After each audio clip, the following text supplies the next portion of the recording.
5 minutos del Espíritu Santo. 10 de marzo.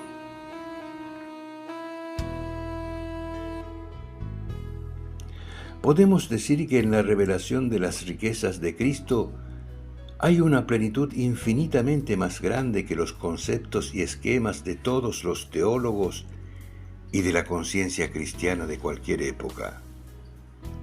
Sin embargo, el Espíritu tiene la función de administrar y desplegar cada vez más esa plenitud del resucitado. En este sentido, la Iglesia está llamada a acoger las novedades con las que el Espíritu la impulsa a un futuro más rico.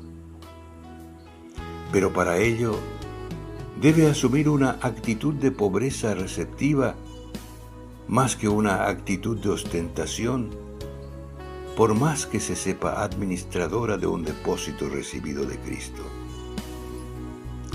Lo que cuentan los evangelios no abarca todo lo que dijo al hombre el misterio insondable del Verbo encarnado, ya que Él se reveló con miles de gestos y palabras que no han podido ser recogidos por escrito, aunque en el evangelio escrito se diga lo esencial. Además, hay cosas no dichas por Cristo porque los discípulos no podían con ellas, pero que se expresaron plenamente en el acontecimiento de la Pascua más que en las palabras. Es el Espíritu quien, tomando de la plenitud de ese misterio, todavía no captada por nosotros, asombra constantemente a la Iglesia. Siempre nos quedamos cortos frente al misterio inagotable de Jesús resucitado. Y el Espíritu Santo nos conduce dentro de ese misterio del resucitado que siempre nos supera. Por eso, nunca podemos decir basta.